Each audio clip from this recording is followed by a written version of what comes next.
Après la trahison de ma femme, je m'étais réfugié dans la vieille maison de ma grand-mère, celle de mon enfance. Quelques jours plus tard, un visiteur inattendu bravait le blizzard pour me trouver et me dit « Prenez votre manteau. Vous venez avec moi. » Après la trahison de ma femme, je m'étais réfugié dans la vieille maison de ma grand-mère, celle de mon enfance. Quelques jours plus tard, un visiteur inattendu brava le blizzard pour me trouver et me dit « Prenez votre manteau. Vous venez avec moi. » J'entendis la voix de l'homme avant même de fermer la porte. Puis son rire. Trop aigu, trop perçant. Ce n'était pas comme elle riait autrefois, quand nous étions seuls avec du vin bon marché et des soirées cinéma. Les manteaux n'étaient pas les miens. 2 d'entre eux étaient négligemment posés sur le fauteuil, des bottes sous le radiateur. Notre enceinte Bluetooth diffusait sa playlist de fête, celle qu'elle mettait toujours à fond quand elle voulait se sentir à nouveau comme une jeune femme de 20 ans. Je n'avais pas besoin de plus. Je me tenais dans la cuisine, regardant les 2 verres à vin sur le comptoir, du rouge à lèvres sur l'un d'eux. Sa voix de nouveau, étouffée, venant de la chambre. Elle n'avait même pas fermé la porte. Elle sortit en débardeur noir, pieds nus, sans même être surprise. Elle s'appuya contre le chambranle de la porte comme si j'étais juste une autre corvée qu'elle avait oublié de gérer. « Tu as été distant pendant des mois, Cédric, » dit-elle en repoussant ses cheveux derrière son oreille. Marié au délai. Je ne dis pas un mot, la regarder une demi-seconde de plus que je n'aurais dû, puis attraper mes clés et mon sac d'ordinateur portable sur la chaise. « Sérieusement, c'est ça ton coup ?» me cria-t-elle. Je ne me retournai pas. Je ne claquai pas la porte non plus. Je sortis dans le vent. La neige tombait déjà fort, fouettant les voitures le long de la rue des Érables. Je marchais 3 pâtés de maison sans réfléchir, devant le bistrot, devant le fleuriste fermé, jusqu'à ce que je m'arrête sous un lampadaire cassé et que je reste là, à respirer. C'était tout ce que je pouvais faire sans crier. Je me sentais complètement idiot. Mon propre appartement était toujours loué. J'avais signé le bail jusqu'à mi-février pour couvrir ma moitié du prêt immobilier de notre appartement en copropriété. Sophie avait dit que nous avions besoin d'options si les choses tournaient mal. Je suppose qu'elle planifiait déjà son départ. Je fis demi-tour et me dirigeai vers le seul endroit où je pouvais aller, le bureau. Lumière du Nord édition était silencieuse à 7 heures de la nuit.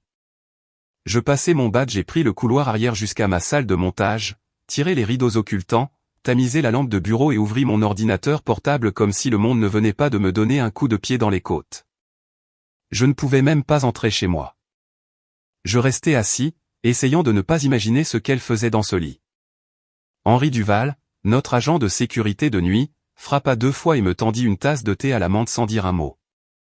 C'est l'un de ces vieux syndicalistes qui savent quand parler et quand se taire. Je hochai la tête. Il hocha la tête en retour. C'est tout ce dont nous avions besoin. Au matin, elle était là. Sophie dans mon bureau, debout comme si elle en était propriétaire, comme si elle ne m'avait pas arraché le sol sous les pieds 12 heures plus tôt.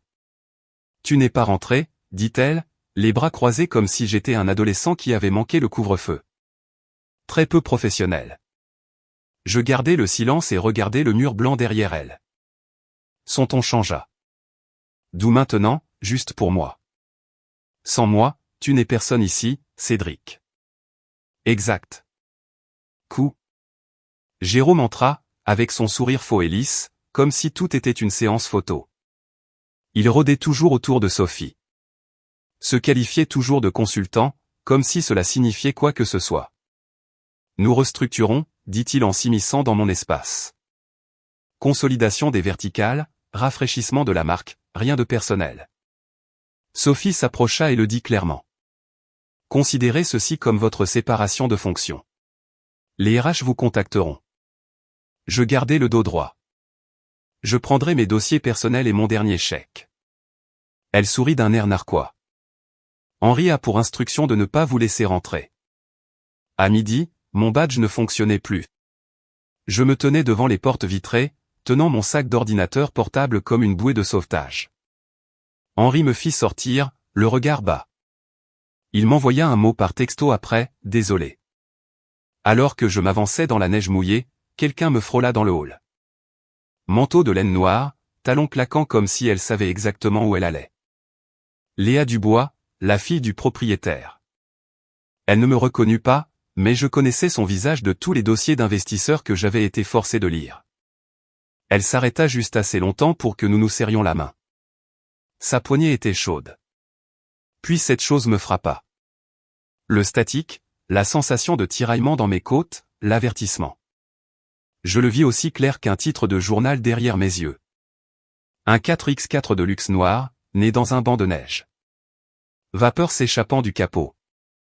Fumée s'enroulant dans l'habitacle. Kilomètre 42. Je lâchai sa main. Ne prenez pas votre 4x4 de luxe vers le nord demain, lui dis-je. Elle pencha la tête. J'ai un rendez-vous à 10 heures à Lyon. Alors ne prenez pas cette voiture, dis-je. Pas au nord, pas demain. Elle cligna une fois, très lentement, puis s'éloigna. Je me dis que c'était juste les nerfs, juste un instinct éditorial.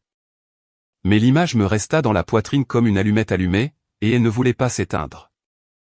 La serrure ne cliqua pas. J'essayai 2 fois fort et ce fut inutile. Sophie l'avait changé.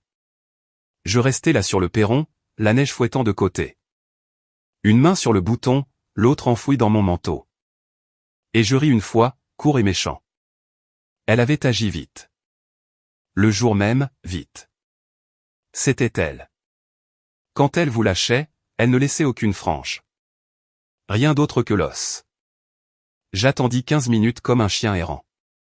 Mon nez me brûlait et mes jeans étaient humides jusqu'aux genoux. Rien. Aucune lumière ne s'alluma. Aucune excuse, aucun regret. J'abandonnai, remontai dans ma Renault et pris la direction du nord. La maison de ma grand-mère se trouvait à 86 km, après la route départementale et la coupe de la rivière. Là où l'autoroute se termine et la terre s'aplanit comme du papier. Elle m'avait élevé là-bas. Pas de parents, pas de filet de sécurité, juste elle. Un petit jardin et une cheminée qui chauffait fort jusqu'à ce qu'elle ne le fasse plus. Elle disait toujours, cette maison te retiendra quand les gens ne le feront pas. Je gardais les 2 mains sur le volant et mes yeux sur les lignes. Le chauffage toussait, le moteur peinait dans les collines, mais il continuait d'avancer. Le vent frappait la vitre comme des poings. Pendant tout ce trajet, pas une seule fois je ne pensais à ce qu'était devenue ma carrière. Je ne pensais qu'au silence qu'allait faire la maison et si la réparation du toit avait tenu. 1 heure plus tard, la route départementale commençait à disparaître sous les congères. J'arrivais jusqu'au remblai de la chasse-neige et dû me garer. Au-delà, les pneus patinaient et je n'allais pas mourir en prouvant quelque chose. Je sortis, relevai mon écharpe et me mis à marcher. Chaque rafale tranchait comme une lame. La neige piquait à travers mes gants. Je comptais les poteaux de clôture et me concentrais sur le sol. À mi-chemin, j'entendis quelque chose d'inattendu. Une voix faible, puis un bruit sourd et creux. Je regardai dans le fossé et vis Brigitte Martin, face contre la neige, son sac éparpillé, une botte manquante. Son manteau était à moitié ouvert, des courses dans le fossé, des haricots en conserve, des essuie-tout, un pain demi-tordu. Ses lunettes étaient de travers, les verres givrés. Elle me connaissait depuis mes 12 ans. Elle me donnait du nougat de cacahuètes à Noël. Je criai son nom, n'obtenant qu'un gémissement. Je ne pouvais pas la porter, pas sans la laisser tomber. Mes doigts étaient déjà engourdis.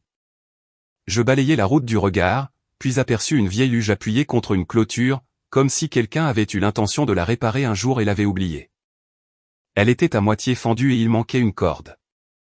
Je la traînai, attachai la ceinture de son manteau à la barre transversale, et la chargeai avec un sac sous chaque bras. Puis je tirai, pas, appuie, tire, pas, appuie, tire. Ma main me criait de douleur. Il me fallut 15 minutes pour atteindre sa maison. Édouard ouvrit la porte en chaussettes et chemise de flanelle, les yeux écarquillés. Il m'aida à la faire entrer, déchargea les sacs et l'enveloppa dans 2 couvertures en marmonnant « Femme têtue ». Elle reprit assez conscience pour m'appeler son petit relecteur, ce qui me donna envie de rire et de pleurer en même temps. Je dis à Édouard que je reviendrai demain avec du sel pour le chemin. Puis je continuai. Au moment où j'atteignis la maison de grand-mère, je tremblais tellement que je ne pouvais pas faire glisser la clé. La serrure coinça comme toujours, mais la vieille astuce du couteau à beurre fonctionna. Cette première respiration à l'intérieur sentait la poussière de cèdre et le café éventé. Le silence faillit me briser. La fenêtre de la cuisine avait encore craqué. Je la réparai rapidement avec ce qu'il restait dans le tiroir. Les bûches que j'avais fendues à l'automne étaient peu nombreuses, peut-être 8. J'en mis 3 dans le poêle et les allumai avec des pages d'un vieil annuaire téléphonique. Je ne pris pas la peine de défaire mes affaires. Je m'assis simplement sur le sol, les mains pressées contre le fer, essayant de sentir quelque chose à travers les gants. J'ai dû dormir environ 1 heure. Quand je me réveillai, mes mains ne me semblaient pas les miennes. La peau était pâle et cireuse, et les phalanges semblaient anormales, tendues, gonflées, comme des articulations de ballon. Je ne pouvais pas fléchir mes doigts sans douleur. Je me levai, pris de vertige, et c'est alors que le coup se fit entendre. Pas le vent, pas une branche d'arbre, un vrai coup. J'ouvris la porte et clignai des yeux. C'était elle.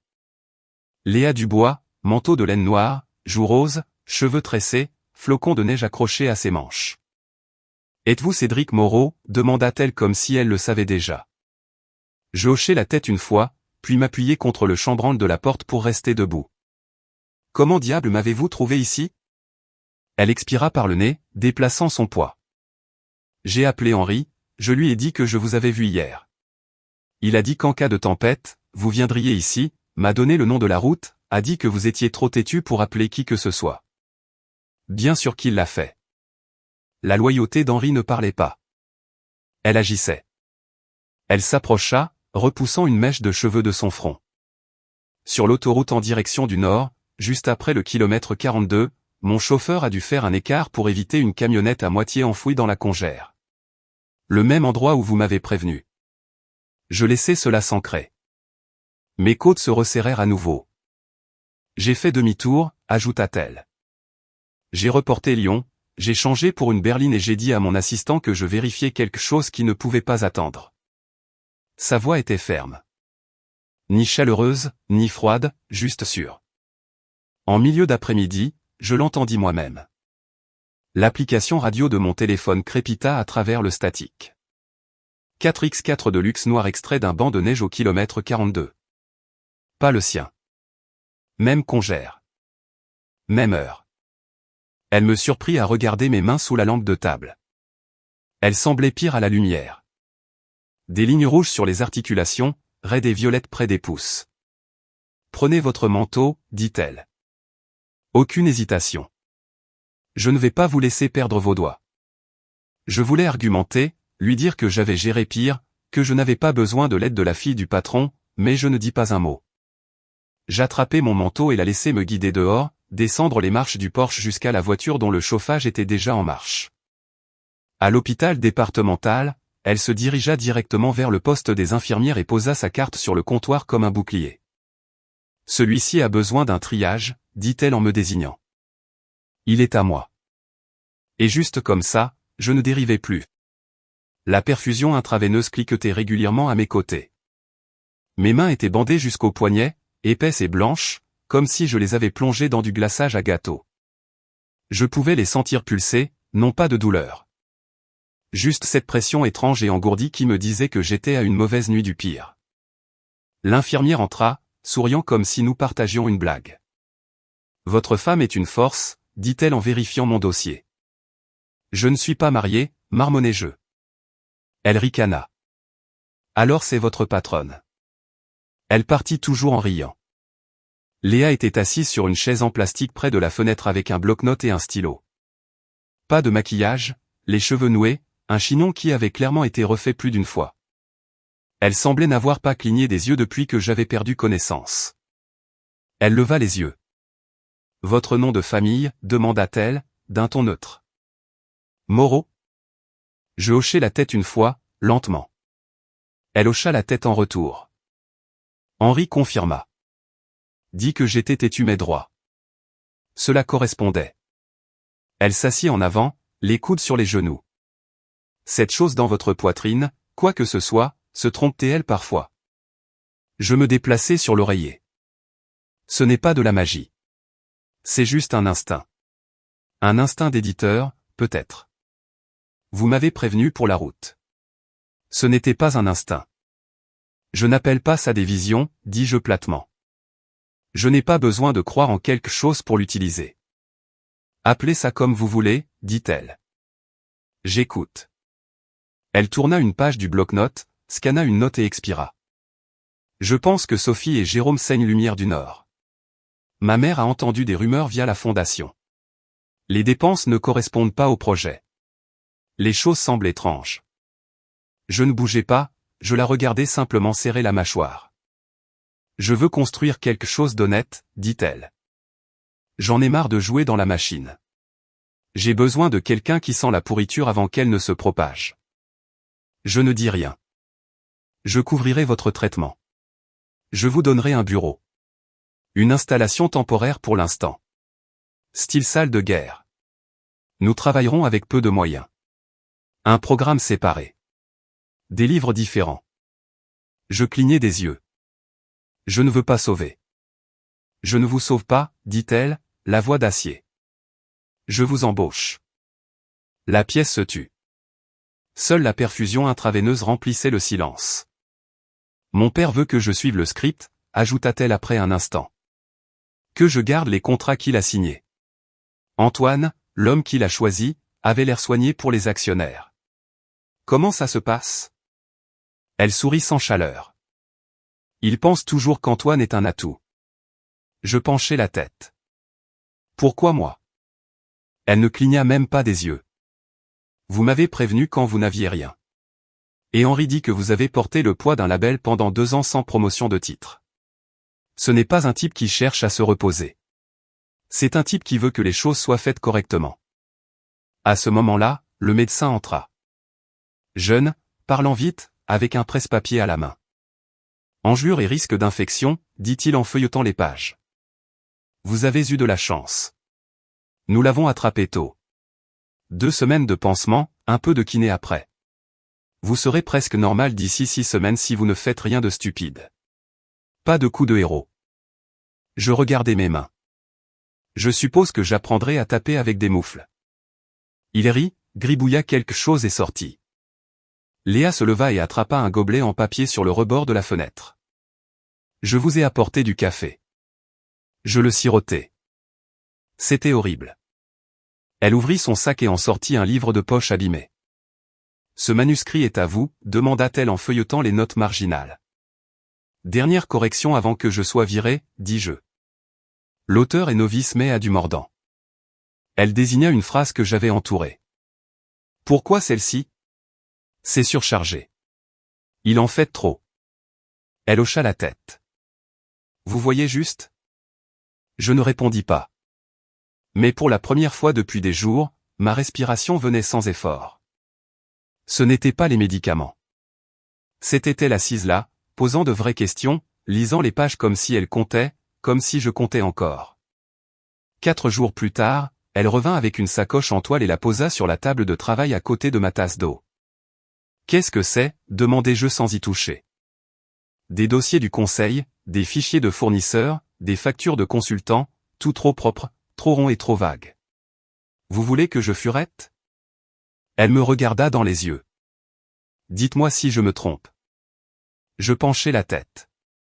Vous ne vous trompez pas. Elle tira la chaise plus près. Je traque les zones d'ombre depuis le printemps dernier. Des gens utilisent de vieux contrats pour cacher de nouvelles manœuvres. Jérôme ne cesse de recommander des fournisseurs en qui il a confiance, mais chaque fois qu'il dit cela, j'entends un chiffre derrière. Vous avez dit que votre mère avait entendu des rumeurs sur quoi? Des accords d'intermédiaires, des pots de vin, des heures de développement fictives. En gros, de l'écrémage à l'ancienne déguisée en optimisation. Et vous pensez que Sophie est de mèche avec lui? Je pense qu'elle gère ça et que Jérôme est son bras droit. Cela correspondait à ce que je soupçonnais depuis des mois, mais je n'en avais jamais eu la preuve. Chaque fois que j'avais signalé un contrat, Sophie l'enterrait dans des réunions ou réécrivait le cahier des charges pour le rendre propre. Léa poussa la sacoche plus près. J'ai besoin d'une deuxième paire d'yeux. Quelqu'un qui a été à l'intérieur mais qui n'a pas peur des noms. Je posai la question que je n'avais pas voulu poser à voix haute. Et Antoine? Elle se pencha en arrière comme si la question lui laissait un mauvais goût. Il pense que je monte un projet passion. Il a dit que je devais me concentrer sur l'image de la fondation et laisser les opérations aux vrais professionnels. C'est du langage. Chaque mot me faisait grimacer. Vous ne voulez pas un projet. Vous voulez un règlement de compte. Elle ne le nia pas. Je suis partant, dis-je, mais seulement si je vois toute la carte. Pas de demi-parcours. Vous l'aurez. Tout ce que j'ai. Je tendis mes deux mains bandées et rapprochai la sacoche. Mes articulations me faisaient mal, mais j'avais besoin de la toucher. Besoin de sentir que j'avais encore une part dans le jeu. Celle-ci, dis-je, feuilletant la pile et sortant une facture détaillée intitulée « Consulting, report 3e trimestre ». Ça sent l'eau de Javel. Elle sourit, les yeux fatigués mais perçants. Je le savais. Elle me donna la chambre d'amis au 2e étage. Fenêtre donnant sur un érable à moitié dénudé. La pièce était simple. Peinture fraîche, drap propre, pas d'art, juste une chaise pliante et un bureau solide. Comme si elle savait que j'utiliserais les deux. Ce n'est pas de la charité, dit-elle, debout dans l'embrasure de la porte. Le travail commence à 9 heures précises. Je suis debout avant ça de toute façon, lui dis-je. Je sais, dit-elle et ferma la porte. Le lendemain matin, je l'entendis avant de le voir. Son rire résonnait sur les murs. Antoine Bernard, posture parfaite, dents parfaites, mocassins, même à l'intérieur. Son genre de confiance n'était pas construit, il était mis en scène. Quand Léa nous présenta, il ne me serra pas la main. Il me regarda de haut en bas comme si j'étais un ouvrier qui avait traîné de la terre. Alors, c'est l'éditeur, dit-il. Celui avec les prévisions météo-psychiques. Léa ne broncha pas. Moi non plus. Il se pencha un peu. Que faites-vous maintenant? Vous écrivez des horoscopes. Vous lisez les feuilles de thé entre les chapitres. Je le regardai une fois, puis retournai à mon café. Au dîner, il essaya de nouveau. Question après question, combien de temps j'étais au chômage, si j'aimais vivre de la charité, si Léa créait un label parallèle ou un refuge. Léa posa sa fourchette et parla sans le regarder. C'est mon pilote. Il est ici parce que je l'ai demandé. Antoine sourit largement, montra toutes ses dents et se tut. Après cela, les choses prirent un rythme. Les matins. Je passais en revue les dossiers de fournisseurs avec une spatule coincée sous mon bras parce que mes mains détestaient toujours de tenir quoi que ce soit de plus serré qu'une tasse de café. Je fis une omelette à la 3e tentative, brûlée la première, trop salée la 2e. Léa mangea celle qui était brûlée et dit qu'elle avait le goût de la fierté. Je la crus presque. La maison de ville n'était pas riche. Pas comme on s'attendrait de quelqu'un à sa position. Pas de marbre, pas de murs de verre ou de sculptures coûteuses. Juste des tableaux blancs effaçables collés au réfrigérateur. Des chronologies et des noms sur des fiches punaisées sur un tableau de liège dans le couloir. Une seule imprimante partagée. Pas d'assistance. Elle dirigeait les réunions à la table de la cuisine. 40 minutes maximum. Pas de digression, pas de mots à la mode. C'était comme respirer de l'air pur après des années à s'étouffer avec des slogans. Un après-midi, Jérôme se présenta. Il prétendit qu'il passait juste dire bonjour, mais la façon dont il scanna la cuisine indiquait le contraire. Léa resta polie. Je gardai les yeux sur le dossier que j'étais en train d'étiqueter. Puis il sortit une carte blanche brillante de sa veste et la lui glissa. Nouveau partenaire de service automobile, dit-il. Le même groupe que nous essayons d'utiliser pour toute la flotte. Vous devriez prendre les devants. Standardisé. Je pris la carte, la scannai rapidement. Même logo que sur la liste des fournisseurs que j'avais signalé 2 jours plus tôt. L'une des SARL écran. Il avait utilisé une ancienne adresse d'expéditeur d'avant que nous ne verrouillions les fichiers. Cela me dit tout. Il me regarda comme si je n'étais pas censé être dans la pièce. Je fis glisser la carte sur la table. Elle n'est pas intéressée. Jérôme rit. Je ne savais pas que vous parliez pour elle maintenant. Elle a des oreilles. Elle peut vous le dire elle-même. Léa se leva alors. Merci, Jérôme. J'ai la situation en main. Il partit sans insister. Cette nuit-là, je m'arrêtai chez Édouard après la thérapie. Je laissai une boîte de sel de voirie sur son porche avec une note autocollante pour le chemin du fossé. Encore désolé pour la luge. Pas de signature, juste ça. De retour à la maison de ville, l'air sentait le romarin et quelque chose qui rôtissait. La mère de Léa, Evelyne, était au téléphone en haut-parleur. Sa voix était basse, lente, douce comme une librairie, le genre qui vous détend les épaules sans effort. Elle demanda à Léa ce que j'avais mangé. Elle le dit comme une habitude, comme si elle me comptait déjà parmi eux. Je ne savais pas quoi dire à cela, alors je continuais à éplucher les carottes pendant que Léa mentait et disait que j'avais fait du ragoût. La nuit, je recommençais à dormir. Pas profondément, mais vraiment. Plus de rêves de brouillard et de fil. Je rêvais de nouveau en ligne. Des scènes qui avaient un sens. Je me dis que la chaleur que je sentais dans ma poitrine autour de Léa était du soulagement. Juste du soulagement. Antoine commença à rentrer plus tard, toujours avec une histoire de donateur, une crise qui le nécessitait d'urgence. Une nuit, il parut pâle et parla d'un problème de santé mineur que son médecin surveillait. Il prononça les mots rapidement comme s'il les avait répétés. Quelque chose dans mes enzymes, nous dit-il autour d'un rosé. Il surveille les marqueurs précoces. Ça pourrait n'être rien. Ça pourrait ne pas l'être. Léa parut préoccupée mais ne se précipita pas pour poser des questions. Le lendemain, il mentionna une thérapie. Extrêmement chère. Il dit, comme 14 800 € par séance. Ils envisagent 10 séances. Une semaine plus tard, c'était un chiffre différent. Près de 12 000 €, dit-il cette fois. L'assurance ne couvrira peut-être qu'une partie, mais je m'en sortirai.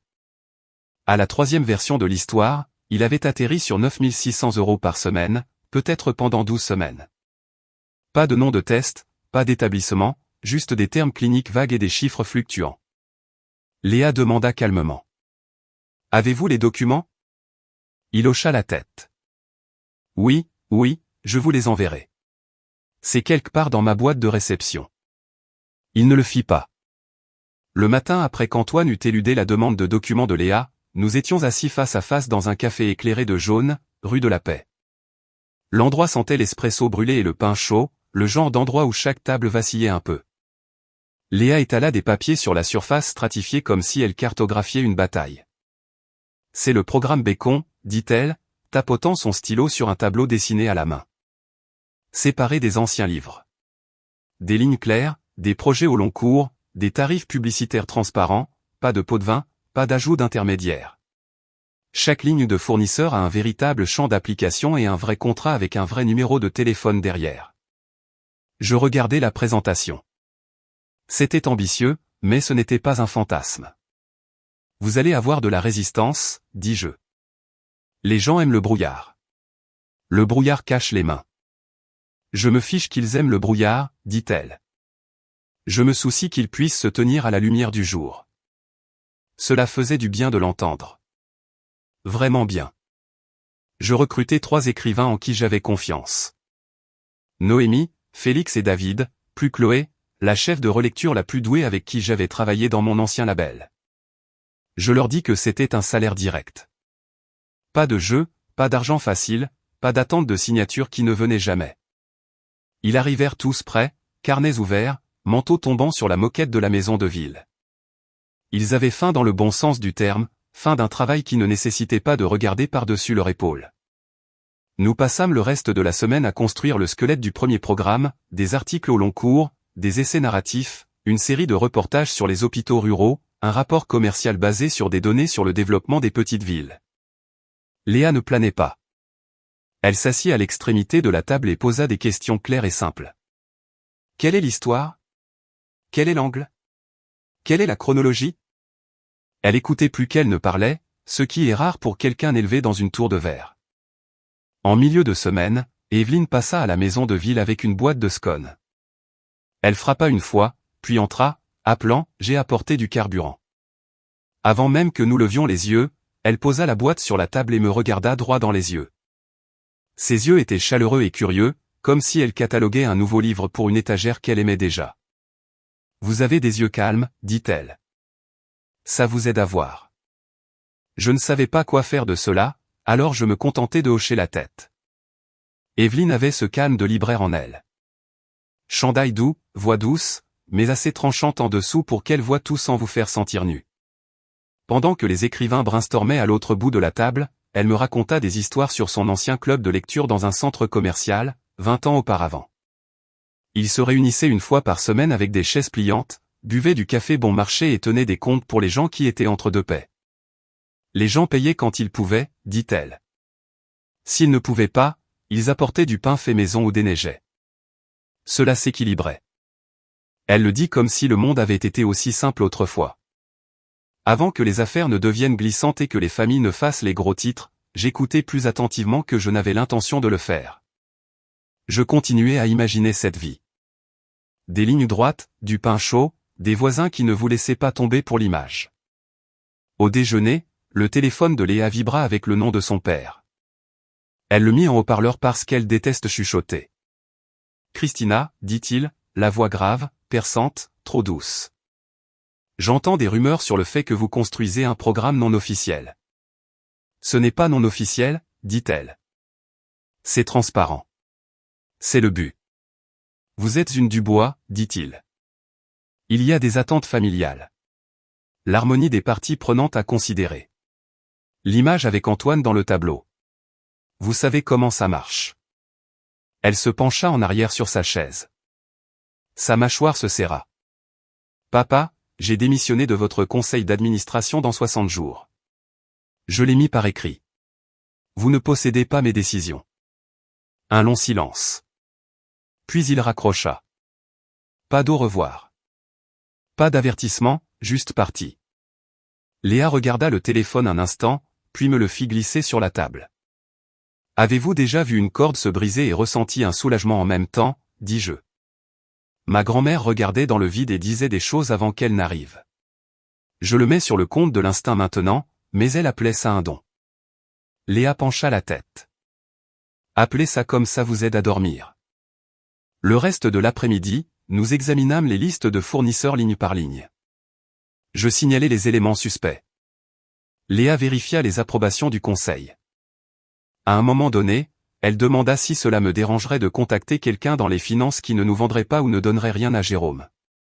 Je savais exactement qui appeler. Lise Chen, vice-présidente des finances, l'une des rares personnes dans ce bâtiment qui traitait les chiffres comme une vérité plutôt qu'une suggestion. Elle vint à la maison de ville après le travail, vêtue d'un manteau gris et portant un dossier épais de documents imprimés. Elle ne perdit pas de temps en bavardage. « Montrez-moi les noms, dit-elle. » Je les lui fis glisser sur la table. Elle encercla les mêmes lignes que moi presque instantanément, des chiffres ronds, des descriptions vagues, un langage recyclé, des signatures identiques. Ces fournisseurs sont faux, dit-elle. Ou du moins réutilisés. Quelqu'un fait passer de l'argent par eux. Quelqu'un signifiant qui, demanda Léa. Lise eut un sourire pincé. Vous voulez que je le dise à voix haute? S'il vous plaît, dit Léa. Ça sent le travail de Jérôme, répondit-elle. Et quiconque lui couvre le dos. Elle n'eut pas besoin de prononcer le nom de Sophie. Il était là, au milieu de la table, comme une tache. Pendant que Léa et Lise discutaient des prochaines étapes, mon téléphone vibra. Antoine lui avait envoyé une photo, un hall de clinique, des carreaux beiges, un bracelet à son poignet, un dépliant générique sur la récupération sur la chaise à côté de lui. Elle me tendit le téléphone comme si elle voulait un deuxième avis. J'étudiai l'arrière-plan. Le motif en verre du séparateur m'était familier. C'est la clinique spa de la 46e rue, dis-je, gardant ma voix basse. Ils vendent des capsules de sommeil et des perfusions de vitamines, pas de traitements médicaux. Elle se raidit. Juste un petit changement, mais je le vis, le sentis dans l'air. J'apprécie votre regard, dit-elle doucement. Je n'en dis pas plus. Ce n'était pas ma place. Mon travail était de garder le programme propre, pas de démêler sa relation avec un homme qui ne pouvait pas garder son histoire droite. Plus tard, après le départ des écrivains et que la maison de ville se fut tamisée dans cette chaude lueur du soir, Evelyne me prit à part dans la cuisine pendant que Léa prenait un appel. Elle me versa du thé comme elle l'avait fait 100 fois. Ne laissez pas le grand bâtiment vous broyer, dit-elle en remuant sa propre tasse. Il a essayé de broyer les miens et ceux de Léa. Restez qui vous êtes. J'essaie, dis-je. Certains jours, c'est comme tenir du sable. Elle sourit. Le sable peut construire des fondations si vous le compactez avec un but. Je ne savais pas comment répondre. Je me contentais de hocher la tête et de siroter le thé. Il avait le goût de la camomille et de quelque chose de plus stable. Lorsque Léa revint dans la pièce, son téléphone toujours allumé à la main, elle nous regarda comme si elle savait exactement ce qui avait été dit, mais ne posait pas de questions. Elle s'assit simplement, ouvrit son ordinateur portable et désigna la pile de notes sur la table. « Reprenons, dit-elle. Et nous le fîmes. Nous travaillâmes jusqu'à ce que les lampadaires s'allument à l'extérieur de la fenêtre, remplissant cette petite maison de ville du genre de concentration que l'on ne peut simuler. Propre, nette, orientée vers l'avenir. À la 6e semaine, je pouvais à nouveau fermer les deux mains. Toujours raide le matin, mais je tapais de nouveau avec de vraies touches et tenais les tasses de café sans les laisser tomber. Les pansements étaient retirés. Le travail était précis. Le programme Bacon prenait forme. De vrais écrivains avec de vraies échéances, de vrais fournisseurs que nous pouvions réellement vérifier. Ce matin-là, Léa me tendit un dossier et me dit de rencontrer un réalisateur de documentaire à 2 villes de là. « Prenez la Renault, dit-elle. C'est à fond les gaz. » Je hochai la tête, remontai mon manteau, mais quelque chose dans ma poitrine se resserra. Ce statique de nouveau, mes côtes bourdonnant comme un faible courant. Mon instinct, le même qui avait hurlé sous le lampadaire devant notre ancien appartement, le même qui m'avait fait quitter cette route au kilomètre 42, me donna un coup violent à 8h10 précises. Je regardai Marcel, notre nouvel assistant, qui était à moitié occupé à organiser le journal des courriers. « Vous allez toujours à l'unité de stockage ? » « Oui, dit-il, feuilletant les étiquettes. Je prends le taxi puisque je ne conduis pas de voiture à boîte manuelle. »« Vous n'avez pas besoin, lui dis-je. Prenez la Ford à la place. Déposez la livraison en premier. Je prendrai un taxi. » Il cligna des yeux. « Vous êtes sûr ? » Je hochai la tête. « C'est juste un jour à taxi. » Il attrapa les clés de la Ford, fit un pouce levé et partit. À 10h22, Marcel m'appela sur mon portable. Il tremblait tellement que je pouvais à peine le comprendre. Frein. Il dit qu'ils avaient lâché. À l'intersection du sud et de la 9e rue, j'ai manqué une camionnette de 3 mètres. J'ai roulé droit dans un banc de neige. Je vais bien, mais cette voiture est fichue. Le dépanneur envoya des photos. Châssis abîmé, ligne de frein coupée nette. Pas de rouille, pas d'usure lente, juste une coupure au couteau, fraîche et chirurgicale. Je le dis à Léa, puis je me rendis directement au garage. Nous garâmes la Ford sous clé. Lise arriva avant même que j'aie fini de signer le formulaire d'incident. Elle parcourut le garage avec le gérant pendant que je regardais à 10 pieds en arrière. « Il ne me regarde pas dans les yeux, dit-elle en s'approchant. Vous voyez ça ? Chaque fois qu'il ment, dis-je. Elle brandit une impression. Il y avait un bon de commande le mois dernier pour un service de freinage d'urgence. Approuvé par qui ? Elle le retourna. L'identifiant de Jérôme Keane, daté de 3 jours avant la facture pour l'entretien de la flotte que nous avions signalé la semaine dernière. L'inspecteur Lefebvre arriva 15 minutes plus tard. Long manteau, bloc-notes de la ville, pas de bavardage. Il examina la Ford, enregistra les preuves photographiques et me tendit une carte. Si cela prend de l'ampleur, je peux vous lier à la gendarmerie départementale, mais vous devrez conserver cette voiture. Ne la déplacez pas. La chaîne de garde est importante maintenant. Il pencha la tête sur le nom de Marcel sur le rapport. Pourquoi quelqu'un voudrait-il la mort de votre jeune assistant ? Je ne répondis pas tout de suite. Puis je dis, cette voiture était censée être la mienne. Il le souligna dans son carnet et hocha la tête une fois. Lentement. Jérôme passa plus tard cet après-midi-là avec 2 cafés et ce faux sourire décontracté, comme si rien ne lui collait à la peau. Incroyable pour cette Ford, dit-il. Heureusement que notre partenaire de service est réactif, hein ? Il me tendit l'une des tasses comme si nous étions de nouveaux copains. Puis il laissa tomber le nom du même atelier qu'il avait proposé à Léa lors du dîner 2 semaines plus tôt. Il le dit comme s'il était juste serviable. Je ne buvais pas le café. Je montai à l'étage, ouvris le dossier d'archives et imprimai toutes les factures que nous avions liées à ce fournisseur. Le nom menait à une SARL écran créée 6 mois auparavant. Pas de véritable bureau. Le site web était un modèle d'une seule page avec une photo de stock d'une porte de garage et un formulaire de contact qui ne renvoyait pas d'appel. L'adresse de l'entreprise, une boîte postale rue de la Paix. Léa était dans l'arrière-salle quand je lui tendis le dossier. Elle ne le feuilleta pas, se contenta de regarder la page de couverture, puis resta immobile. La propriétaire sur les registres d'État est Clara Mercier, dis-je. La cousine de Sophie. La mâchoire de Léa ne bougea pas. Elle expira simplement lentement. Les données IP sur le site web sont protégées par la confidentialité, ajoutai-je. Mais l'IP remonte à un ordinateur portable qui s'est connecté au Wi-Fi invité de Lumière du Nord il y a 4 semaines, lors d'une des sessions de stratégie de Jérôme. Elle n'éleva pas la voix, ne paniqua pas, dit simplement « Mettez cela dans un dossier. » Ne l'envoyez nulle part pour l'instant. « Pourquoi ?» demandai-je. « Parce que le timing est important, dit-elle. Et si nous allons incendier tout ça, nous devions le faire sans fumer. » Cette nuit-là, Antoine rentra à la maison l'air de n'avoir pas dormi depuis une semaine. Les cheveux en bataille, pâle sous son cher manteau. Il tomba sur la chaise de la salle à manger et dit « Le médecin veut que je prenne des anticorps ciblés. 9 600 € par semaine. Peut-être besoin de 12 cycles. » Léa leva les yeux de sa tablette. « As-tu parlé à ton assureur ?» Il hocha la tête comme un bibelot. « Il y a un problème. Un écart de couverture. Une erreur dans les documents. Ils sont en train de régler ça. » Puis il se pencha en avant. « J'ai juste besoin d'un pont. 2 semaines. Tu me avances les 2 premières et je couvrirai le reste. » Elle ne répondit pas tout de suite. Elle tapota simplement son stylo une fois contre son verre d'eau.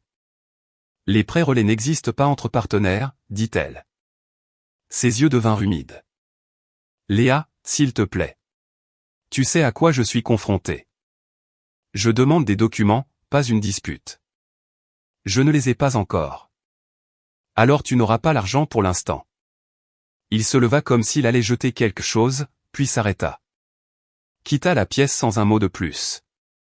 Je regardais toute la scène sans dire un mot. Je voulais toujours la protéger. Même après tout ça, même quand je savais qu'elle n'en avait pas besoin, même quand les lignes étaient si claires, ce qui est une chose stupide à dire à propos d'une femme comme Léa, elle n'avait pas besoin de bouclier. Mais quelque chose en moi voulait l'empêcher de faire ça seule. Alors au lieu d'ouvrir la bouche, je fis de la soupe, couper des carottes et de l'ail pendant qu'Antoine boudait dans la chambre d'amis et que Léa répondait à des emails comme si rien ne s'était passé. Cette nuit-là, je ne pus pas dormir. Mon cerveau ne cessait de faire tourner les chiffres, les chronologies, les angles de la ligne de coupe sur la Ford. Je vis le visage de Marcel au téléphone quand il appela, pâle, tremblant. Cela aurait pu être son enterrement. Cela aurait pu être le mien. Je rêvais d'acier, de neige et d'une main gantée cherchant une poignée de porte gelée. Je me réveillais en sueur. Je me levai, pris un carnet sur l'étagère et écrivis tout ce dont je pouvais me souvenir du rêve, la position exacte de la camionnette, le bruit que les freins n'avaient pas fait, la forme du fossé derrière la boîte postale. Grand-mère disait toujours, écris-le. C'est important. Je n'étais pas encore sûr de ce que cela signifiait, mais je savais que l'instinct ne mentait pas. Le téléphone de Léa sonna à 6h31. J'étais déjà réveillé, versant de l'eau chaude dans une tasse fêlée quand je l'entendis dire « Maman », puis rien pendant un long moment, juste sa respiration. Elle sortit du couloir pieds nus, téléphone pressé contre sa joue, le visage blanc. « Evelyne s'est effondrée », dit-elle. Au magasin, elle s'est agrippée à une étagère. Le commis a appelé le 112. Les ambulanciers l'ont emmenée. Elle est à l'hôpital général du comté. Je pris les clés de la voiture sans demander. La Volvo était bloquée. Nous louâmes une 4 portes au coin de la rue, le chauffage marchant à peine et les vitres arrière qui ne descendaient pas. L'alerte routière indiquait qu'aucun camion commercial ne passait la sortie 4 à cause du vent. Nous conduisîmes quand même, 3 heures, le froid s'infiltrant par les coutures. Je tenais le GPS pendant que Léa serrait le volant et me demandait de lire les textos au fur et à mesure qu'ils arrivaient. L'un d'une infirmière, stable pour l'instant. Arythmie légère. Elle vous demande. Les routes se brouillèrent, des arbres gris bleuraient de givre. Nous ne prononçâmes qu'une poignée de mots pendant tout le trajet. À l'hôpital, l'infirmière nous ramena pour une visite de 10 minutes. Evelyne semblait petite dans le lit, plus petite que dans mes souvenirs. Ses cheveux étaient en bataille, et ses mains tremblaient quand elle serra celle de Léa, mais elle sourit en nous voyant. Le même doux sourire qu'elle m'avait donné avec le thé la semaine précédente. Ce n'est rien, dit-elle. Juste du stress et du rythme. Les mots qui flottent ne signifient rien tant que quelqu'un ne leur donne pas un sens. Elle me demanda si j'avais déjeuné. Je dis, pas encore. Après 10 minutes, ils l'emmenèrent pour des tests. Léa et moi nous introduisîmes dans l'appartement d'Evelyne avec la clé d'urgence. Une chambre, une minuscule cuisine, une horloge murale qui tic-taquait trop fort. Sur le tableau en liège au-dessus de la table étaient punaisés des polaroids de soirée club de lecture, 6 femmes tenant des tasses, des piles de livres de poche, une bougie dans un pot de confiture. Elle se tenait au milieu de la pièce, fixant ses photos. « Je déteste ça, dit-elle. Je déteste ne pas pouvoir arranger les choses. » « Vous êtes ici, dis-je. » C'est l'arrangement qu'elle voulait. Nous trouvâmes des œufs dans le réfrigérateur, les fîmes dans une poêle cabossée avec une poignée bancale. Elle cassa les œufs. Je remuai. Pas de discussion sur Antoine, pas de mets, juste des œufs et des assiettes et 2 verres ébréchés d'eau du robinet. Après avoir mangé, elle lava la poêle et je la séchai. Le silence était confortable, comme le calme entre de vieux amis. Plus tard, nous nous blottîmes sur le canapé d'occasion sous une fine couverture tricotée qui sentait la lavande et la poussière. Elle se pencha contre moi, l'épaule chaude, le visage prêt. Nous restâmes silencieux. Je ne suis pas poète, donc je ne l'enjoliverai pas. Elle m'embrassa lentement, prudemment, honnêtement. Je l'embrassai en retour. Mes doigts ne tremblèrent pas pour la première fois depuis des semaines. Je me retirai juste assez longtemps pour demander « Es-tu sûr ?» Elle hocha la tête une fois. Pas mollement, fermement. Nous tirâmes les rideaux. Je m'arrêterai là. Vers 4 heures, je me réveillai à l'odeur de la pluie à travers la fenêtre entr'ouverte. Léa dormait recroquevillée contre moi, calmement, les bras serrés. Je fis du café dans la vieille cafetière d'Evelyne. Il avait le goût de carton et de pièces de monnaie, mais je le buvais quand même. Assis dans la cuisine, regardant dans le vide. Je pouvais imaginer une vie ici. De petites choses, des matins calmes, des listes de courses sur des aimants de réfrigérateur. Cela ne me faisait pas peur. Son téléphone s'alluma sur le comptoir. Un message d'Antoine. Il avait envoyé un selfie d'un couloir d'hôpital, l'un de ces halls polis avec des chaises en métal brossées et un éclairage stérile. Il portait un bracelet et un visage courageux. La légende disait, évanoui lors d'un événement. Mauvais résultat en attente du panel complet. Tout n'était que spectacle. Le nœud dans ma poitrine revint. Pas de peur. Quelque chose de plus serré. La responsabilité. Les lignes de l'histoire. Quand elle entra dans la cuisine, enveloppée dans son manteau, les joues encore rougies. Je lui tendis le téléphone. Elle le lut et marqua une longue pause avant de parler. Je dis, je ne peux pas être l'autre homme dans l'histoire de quelqu'un. Je sais, dit-elle. Pas de triangle, pas d'arrière-salle, pas de deuxième vie. Toi et moi, nous ne vivons pas dans la pénombre. Nous n'y survivrions pas. Ses yeux étaient fatigués, mais elle ne me contredit pas. Elle hocha simplement la tête une fois. Net. Je l'embrassai sur le front, pris mon sac à dos, ne fis pas de discours. Le trajet de retour vers la ville fut long et silencieux. Je n'allumai pas la radio, me contentant de compter les kilomètres et de regarder les nuages se déplacer comme des ecchymoses. Au moment où j'atteignis mon appartement, le soleil avait disparu derrière les immeubles, et le vent se levait de nouveau. La chambre était petite mais sèche. Mes locataires étaient enfin partis. Le chauffage se mit en marche sans crachotement. Je jetai mon sac à l'intérieur et ouvris le réfrigérateur. Une demi-brique de lait, une pizza surgelée et 3 ginger ale restant d'une vieille soirée dont je ne me souvenais pas. Je me remis au travail, continuai à suivre les pistes papier, à appeler les fournisseurs et à construire le programme ligne par ligne. Nous avions de nouveaux contrats à vérifier et des accords de distribution à nettoyer. Je gardais les rapports organisés, les notes précises. Léa n'envoyait pas de texto. Je n'appelais pas. La nuit, je m'asseyais au bord de mon lit et écoutais le frigo ronronner, prenais des notes sur un bloc-notes jaune et buvais du mauvais café dans la même tasse ébréchée. Le silence n'était pas pesant, mais il pesait juste assez pour me rappeler où je n'étais pas. Et quand elle me manquait, ce qui arrivait la plupart des nuits, cela se manifestait dans des endroits étranges, comme le crochet vide où elle accrochait son manteau pendant les réunions de la cellule de crise, ou l'odeur de romarin quand je passais devant le rayon des légumes. Elle me manquait dans la cuisine, dans les emails que j'avais presque transférés, dans les blagues que je n'envoyais pas parce que personne d'autre ne les comprendrait. Elle me manquait comme une ecchymose. Discrète mais profonde, mais le propre est propre, et parfois, le propre doit suffire. Le travail m'empêcha de trembler des mains. Je passai la semaine suivante à élaborer le calendrier éditorial ligne par ligne, reconfirmer les livrables avec les auteurs, vérifier les contrats des fournisseurs. Rassembler les anciennes factures dans un tableau de suivi partagé et surligner tout ce qui présentait des chiffres ronds ou un langage recyclé. J'embauchai un spécialiste des données. Noémie connaissait un type qui traquait les sociétés écrans pour un blog de surveillance. Il travaillait discrètement et rapidement. Chaque fois que quelque chose sentait mauvais, il le suivait comme un limier. Je n'eus pas beaucoup de nouvelles de Léa, juste des notes de tâches et des horodatage. Mais le travail coulait comme de l'oxygène. Puis à minuit 14, mon téléphone s'alluma. Un texto d'elle. 3 mots, j'ai trouvé quelque chose. Je l'appelai. Elle décrocha à la 2e sonnerie. Le souffle court, comme si elle venait de monter les escaliers. Je fouillai le dossier de la corbeille de Jérôme, dit-elle. La récupération automatique a intercepté une ébauche avant qu'il ne l'efface. C'est un document de routage des paiements. Des honoraires de conseil signalés à une SARL familiale. De quelle famille? Clara Mercier. La cousine de Sophie. Elle envoya le fichier. Objet, structure d'engagement du 4e trimestre. Pièce jointe, un tableur.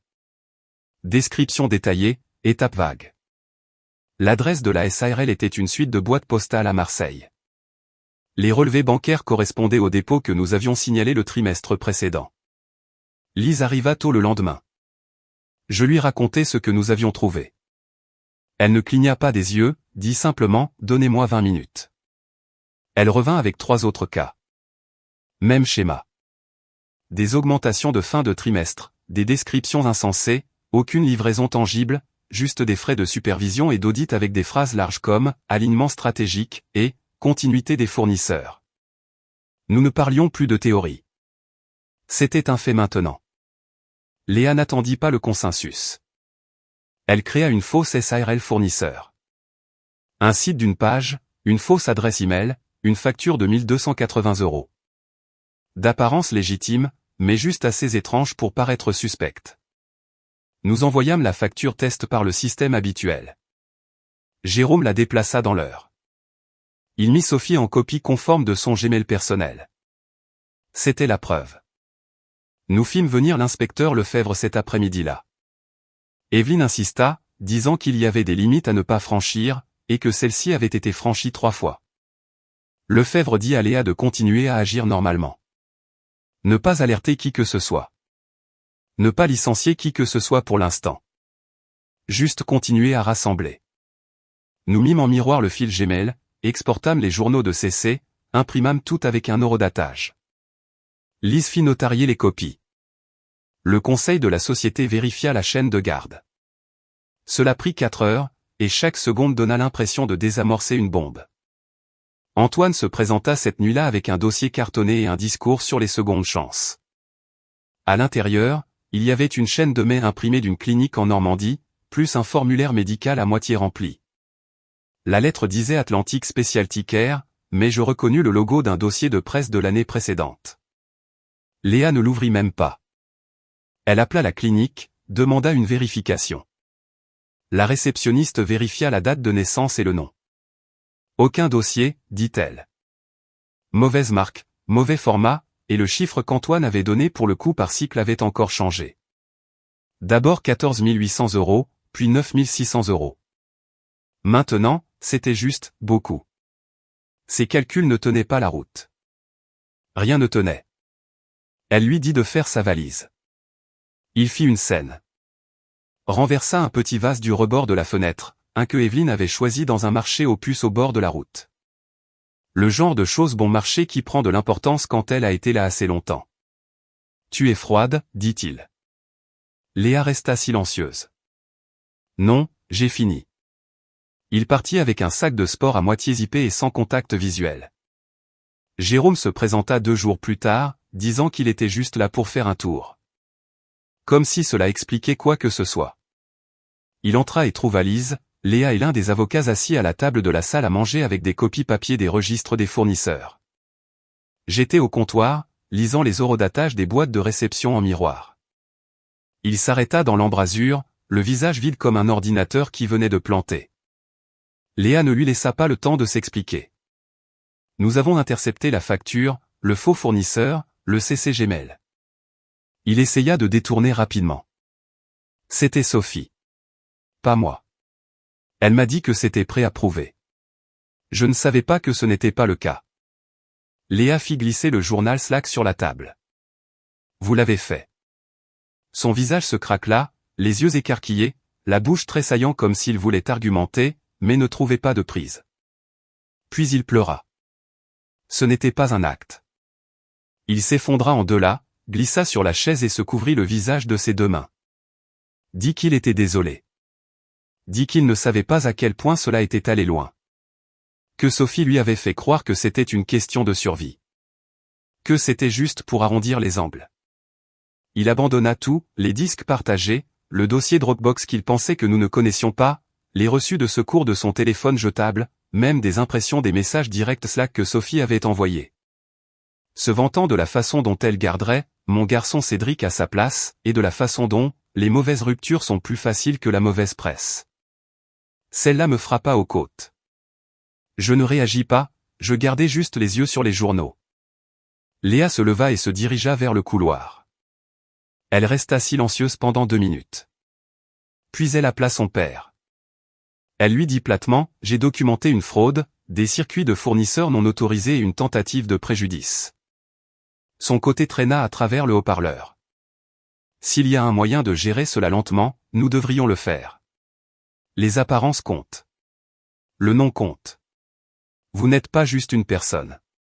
Vous êtes un héritage. Elle ne répondit pas. Il continua. Si nous prenons notre temps et gérons cela discrètement, elle le coupa. J'enregistre cet appel. Silence pour le dossier légal, ajouta-t-elle. Consentement d'une seule partie. J'ai sauvegardé le fichier à 3 endroits. Au revoir, papa. Elle raccrocha. Puis elle me regarda. Je hochai la tête. Retirons-le complètement. La réunion générale de Lumière du Nord édition fut fixée à un mardi. 10 heures. Le bourdonnement aigu des néons. Les RH intérimaires à gauche, le service juridique à droite. Léa au premier plan, blazer impeccable, manches retroussées, voix calme, yeux clairs. Elle commença par une phrase simple, vous méritez toute l'histoire. Puis elle exposa tout, chronologie, transaction, nom, pas d'euphémisme, pas de termes édulcorés. Elle ne parla pas d'erreur ou de manquement. Elle appela les choses par leur nom, fraude, collusion, mise en danger. Lise prit le relais pour les flux de fournisseurs. Elle montra la piste papier comme si elle l'avait répété dans son sommeil. 4 SARL, des dizaines de factures, une douzaine de comptes de passage. Elle termina par un message Slack mis en miroir de Jérôme, admettant qu'il avait facilité le processus pour un ami avec des liens familiaux. Les gens dans la salle cessèrent de cligner des yeux. L'inspecteur Lefebvre se tenait à l'arrière, les bras croisés, à côté d'un gendarme en civil. Ils ne bougèrent pas. Pas avant que Sophie ne soit à mi-chemin de sa réplique. Elle qualifia la facture piégée d', acte de provocation, dit que c'était de elle, innovation sous pression, et ajouta que j'étais un junior méprisé avec des délires de grandeur. Cela me fit presque rire. Je ne le fis pas. Je fis juste un pas en avant, cliquai sur la télécommande du projecteur et affichai 4 dossiers de fournisseurs avec sa signature sur chacun d'eux. Le silence suivit. Pas long, mais assez long pour entendre le souffle quitter son corps. Puis les menottes sortirent. Jérôme ne me regarda pas lorsqu'il signa l'accord de coopération. Il ne s'excusa pas non plus, et je ne m'y attendais pas. C'est son problème. Au coucher du soleil, Antoine avait posté une capture d'écran d'une application de notes avec le script habituel d'auto-préservation, des mentions vagues de santé mentale, de pression et d'avoir été induit en erreur. Pas un mot sur Léa, pas un mot sur l'entreprise. 2 clients le laissèrent tomber cette nuit-là. À 3h03 du matin, il m'envoya un texto, nous étions tous deux victimes du même système. Vous, plus que quiconque, devriez comprendre cela. Je ne répondis pas. Rien à dire à un homme qui voyait chaque blessure comme un projecteur de scène. Le père de Léa organisa un petit déjeuner de presse au cercle du centre-ville et s'assit derrière un pupitre poli, parlant d'un « regrettable chapitre dans l'histoire d'une fière entreprise ». Il portait l'habituel insigne de drapeau, prononçait toutes les bonnes phrases, faisait des pauses là où il fallait. Ce qui marqua les gens, c'est que Léa ne se tenait pas derrière lui. Les auteurs remarquent où vous vous tenez. Evelyne prononça un discours 3 jours plus tard lors d'un événement de lecture dans un centre communautaire. Pas de script, pas de pupitre, juste un petit micro et un support métallique et sa voix calme de libraire. Nous payons le prix fort pour la vérité, dit-elle. Pas de réduction pour les liens de sang. 10 minutes plus tard, notre boîte de réception d'équipe s'alluma. 5 médias indépendants voulaient accéder au programme Bacon. Nous créâmes un fonds pour Marcel, le jeune homme qui avait failli mourir à ma place. Nous fixâmes l'objectif à 25 000 €. Il atteignit 31 000 € en 69 jours. Un don anonyme en tête de liste correspondait parfaitement à Léa. Je pris des nouvelles de Brigitte tous les 2 week-ends. Édouard dit qu'elle était tombée 2 fois en 3 semaines, même avec le sel. Je trouvai un centre de rééducation à 27 km, modeste, propre, sûr, et l'y conduisis moi-même un dimanche matin. Elle portait 2 manteaux et me traita de « bénédiction inespérée » devant l'infirmière d'accueil. Juste avant mon départ, elle me serra la main valide et dit « Votre grand-mère serait fière. Elle vous a élevé droit. » Je ne dis rien, me contentai de hocher la tête. Henri Duval laissa un message vocal 2 nuits plus tard. « Je vous ai vu sur ce panel en direct, dit-il. Ne devenez pas Hollywood avec moi. Si vous commencez à porter des écharpes à l'intérieur, je retire votre nom de la plaque de pêche. » Je ris plus fort que je ne l'avais fait depuis des semaines. À la fin du mois, le programme Bacon n'était plus une idée. C'était réel. Des tableaux blancs, des contrats actifs, des lignes téléphoniques qui sonnaient, l'odeur du café bon marché et des marqueurs effaçables à sec. Nous nous relayions pour réapprovisionner le papier. Nous allions chercher nos propres déjeuners. Rien de brillant, rien d'exagéré, juste un travail honnête, le genre qui vous purifie si vous le permettez. Je pliais du linge. Dernière brassée, chemise encore chaude quand elle frappa. Pas de chauffeur, pas d'assistant, pas de ligne d'objets soigneusement rédigée. Juste Léa debout dans l'embrasure de ma chambre, dans ce manteau noir qu'elle portait quand cela comptait. Cheveux attachés, pas de maquillage, pas d'armure.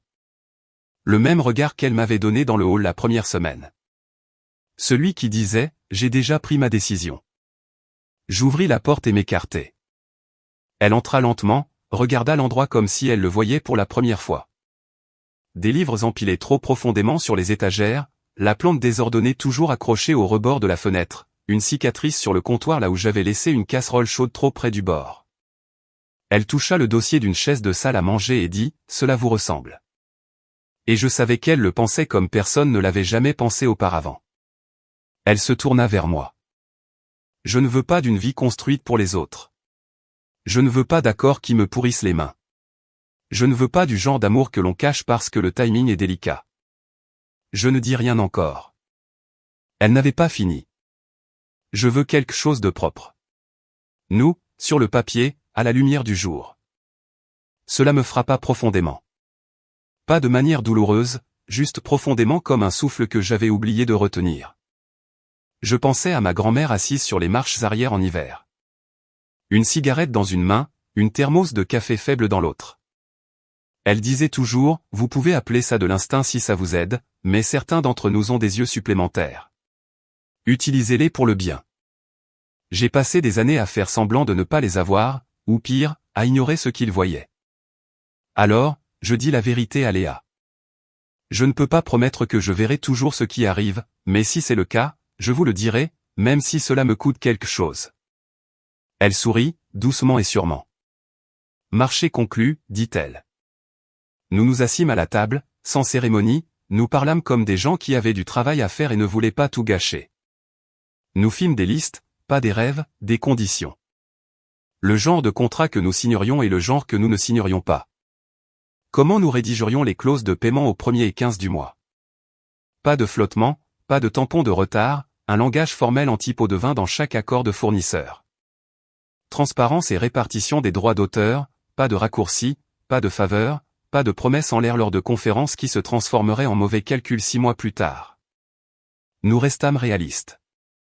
Je lui dis que j'avais finalisé mon départ de Lumière du Nord. Tous les documents étaient signés, rangés et copiés. Elle me dit qu'elle avait envoyé le fichier audio à son père. Il était resté silencieux.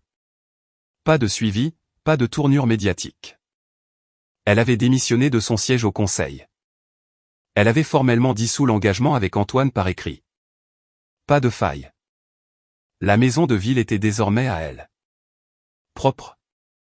Nous ne trinquâmes pas, pas de playlist, pas de danse dans la cuisine. Nous commandâmes des raviolis dans un endroit de la rue des Martyrs et les mangeâmes sur le sol, le dos contre le canapé. Elle me prit la main à mi-parcours d'une boule de sésame et je sentis le sang circuler sous ma peau là où le froid l'avait autrefois raidi. Pas un mot ne fut dit sur le passé. Juste deux personnes dans une pièce calme, sur un sol nu, faisant des choix fermes. Je pensais autrefois qu'une bonne fin nécessitait du spectacle, des confettis, des applaudissements, une sorte de titre. Il s'avère qu'une bonne fin peut ressembler à un mardi tranquille, à de la vapeur s'échappant d'un plat à emporter, à quelqu'un qui vous tend la main sans demander. C'est suffisant. Et si cette même chaleur monte à nouveau dans ma poitrine, celle que j'ai passé la majeure partie de ma vie à refouler, je ne la fuirai pas. Je ne lui donnerai pas un faux nom.